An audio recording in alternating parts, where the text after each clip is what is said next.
मोदी को बताया ये जा रहा है, कहा ये जा रहा है कि ग्लोबल साउथ के लीडर के तौर पे वो इनवाइट कर रहे हैं। इस वीडियो में साफ दिख रहा कि पीएम मोदी को देखते ही किस तरह से खुशी से झूम उठे पोप फ्रांसिस। बहुत से आए वज़ीर आज़म इंडिया के बीच में, कोई मोदी जैसी क्लास कोई आई इंडिया के बीच में, जिसमें प्राइम मिनिस्टर मोदी जी भी गए हैं। वैसे भारत जो है G7 का हिस्सा नहीं है, लेकिन फिर भी उनको इनवाइट किया जाता है। क्योंकि हमारी कैपिटल मार्केट्स का साइज बहुत छोटा है कंपेयर टू इंडिया। हमारे जो इन्वेस्टर्स हैं कोई वो 1.5 लाख से ज्यादा नहीं है, जबकि इंडिया में, खैर हम इंडिया के साथ क्या कंपेयर करें। भारत में ऐसी खुशी है जैसे मोदी जी ने शादी का ऐलान कर दिया हो। Hello from the melody team. ये है पीएम मोदी की ताकत। मेलोनी और मोदी, उनकी तो कुछ बॉडी लैंग्वेज बहुत ज्यादा वेलकमिंग नहीं, वो इसलिए वेलकमिंग है ना कि ये दोनों नजरियात एक ही, ये पॉपुलिस्ट लोग हैं। मेलोनी का भी वही है रुझान। मोदी साहब गए थे और एक खबर ऐसी है जो मुझे हकीकतन उसका अफसोस हुआ है और हैरत हुई है। हमारी पहचान दुनिया में क्या है कि हम दोस्त ममालिक से पैसा मांगते हैं, हम आलमी ममालिक से पैसा मांगते हैं, हमारा पैसे के बगैर गुजारा नहीं। अगर उसमें हमारे हमसाया मुल्क से prime minister, his excellency prime minister Narendra Modi भी मौजूद थे।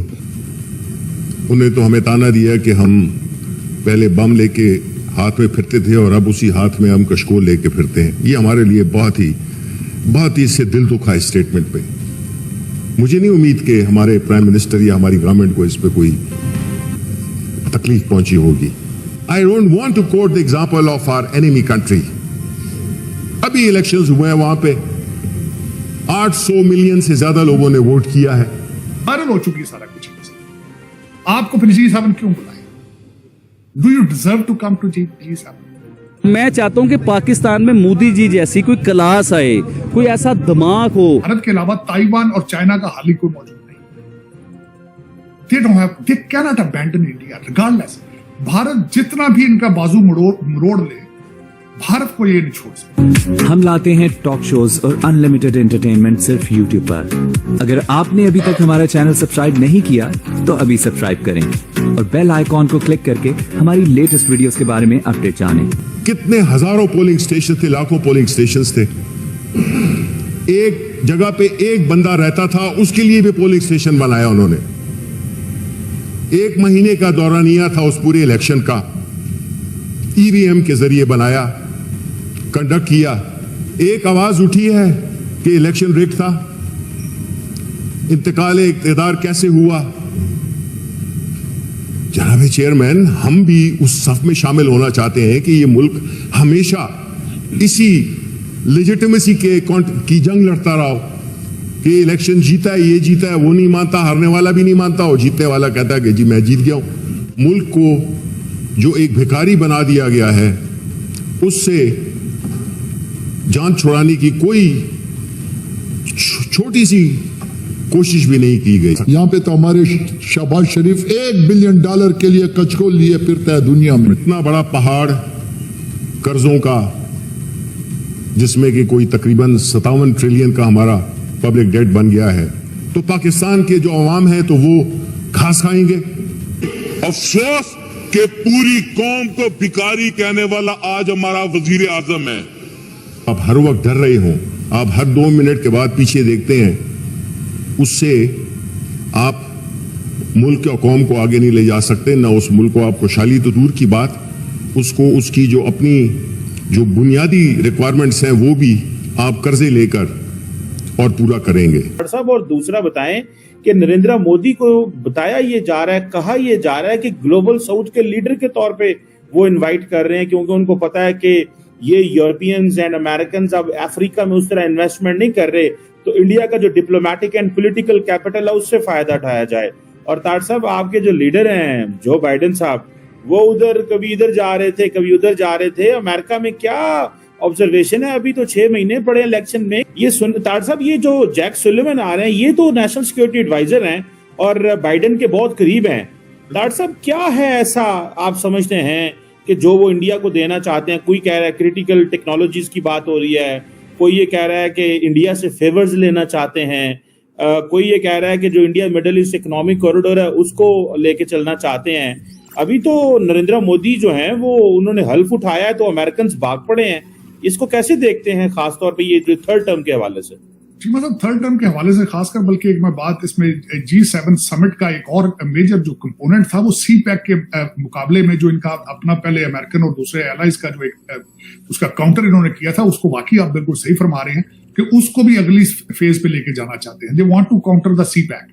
तो एक तो उस एजेंडे में करें तो भारत सबसे पहले आ जाता है। दूसरा, अमेरिका कभी भी भारत को उस लेवल तक नहीं ले जाना चाहता क्योंकि इनके पास भारत के अलावा ताइवान और चाइना का हाल ही कोई मौजूद नहीं। They cannot abandon India regardless। Bharat जितना भी इनका बाजू मरोड़ ले, भारत को ये नहीं छोड़ सकते। थोड़ी बहुत नाराजगी की इन्होंने पिछले दिनों में, वो भी बल्कि एक तो टोरंटो इसकी ट्रूडो की वजह से, और दूसरा खासकर मैंने आपको बताया था कि वेस्टर्न सिविलाइजेशन के अंदर इनको ये चुभती है भारत की जो इतनी सडन तरक्की कर रहा है तेजी के साथ। यहाँ पे ग्रुप ऐसे मौजूद हैं कंट्रीज के अंदर जिनको ये, और यहाँ पे ये खुद अमेरिका के अंदर भी होपलेस फील कर रहे हैं ऑलरेडी। इस वक्त 50 से ज्यादा बड़ी कॉर्पोरेशंस के CEO जो है भारतीय। So this is they are ultimately, Cheema साहब आप खुद सोचें क्या सोचते होंगे। तो वो उसके फिर कभी इनका दिल करता है कि हम गुस्सा करें वो, लेकिन इनके पास ताइवान और चाइना को काउंटर करने के लिए they don't have any choice, कोई चॉइस नहीं। अफसोस के साथ ही मैं कहूंगा, इनके पास कोई चॉइस होता तो ये कभी इतना ना करते, जैक सुलिवान आज भारत ना जाता, या फिर ये इतना बर्दाश्त ना करते। लेकिन इनके पास कोई चॉइस नहीं, और इन्होंने भारत के साथ करना ही करना है, चाहे जितना मर्जी भारत जो मर्जी। देखें सबसे बड़ी बात है किस तरह बर्दाश्त किया है इन्होंने, जो भारत ने रशिया से खुल के तेल, जो जिस तरीके से यहाँ जयशंकर साहब ने फौरन दौरा किया जब इन्होंने यहाँ पे खालिस्तानियों का काम किया था, वो मास्को गए थे, लेकिन चुप कर जाते हैं। उसकी वजह यह है कि इनके पास चॉइस नहीं, they don't have any choice. तो वो भारत के साथ रिलेशनशिप बेहतर होंगे, बल्कि आगे रिपब्लिकन आएंगे तो हालात मजीद बेहतर हो जाएंगे।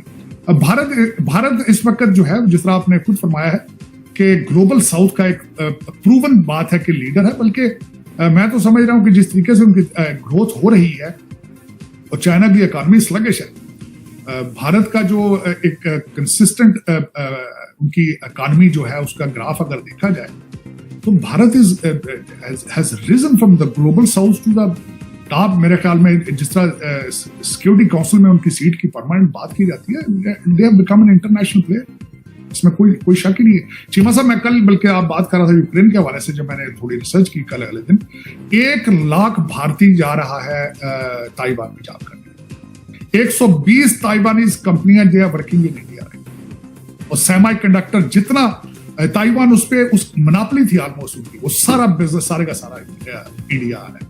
और आपका क्या ख्याल है, यूरोप या वेस्टर्न सिविलाइजेशन को ये चीजें चुभती? और ये उनकी देखें, 2 चीजें होती है चीमा साहब तरक्की के लिए।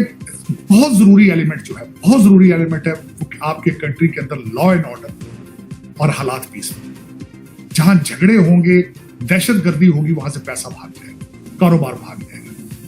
ये फंडामेंटल। मैंने अगले दिन आपके साथ जब बैठ के बात की थी, नायब बखले जो अल सल्वाडोर के हैं, उनसे इंटरव्यू जब किया था टक्कर कार्लसन ने, तो उन्होंने कहा था मेरी पहली टर्म में मैं सिर्फ पीस रिस्टोर कर रहा था, लॉ एंड ऑर्डर। दूसरी टर्म पे इकोनॉमी में बात करूं। आपको भी पता है, सब पता है, आपके जितने आपके सेक्रेटरीज हैं, जितने आपकी स्टैब्लिशमेंट हैं, जितने जर्नल हैं, सबके पास मास्टर डिग्रियां वेस्टर्न कंट्रीज की हैं, सब पता है।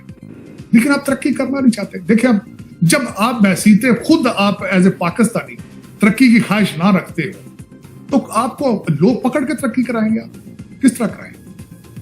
आप इस वक्त सर्वे करें, आपके बच्चे जो है, खैर इंग्लिश तो जानते नहीं है, कभी गूगल का विश के इस्तेमाल करें तो देखें इंडिया के कितने प्राइम मिनिस्टर और सदर और सुप्रीम कोर्ट के जजेस जर्नल जो है ओवरसीज शिफ्ट हो गए। आपका रवाज है, कोई भी बंदा रिटायर होकर पाकिस्तान में नहीं जाता। तरक्की किस तरह करेंगे? तो आपको ये वीडियो कैसा लगा कमेंट बॉक्स में जरूर लिखिए। इस वीडियो को लाइक कीजिए, शेयर कीजिए, सब्सक्राइब करना ना भूलिए आपके चैनल EFC.Z को। तो मिलते हैं अगली वीडियो में। जय हिंद।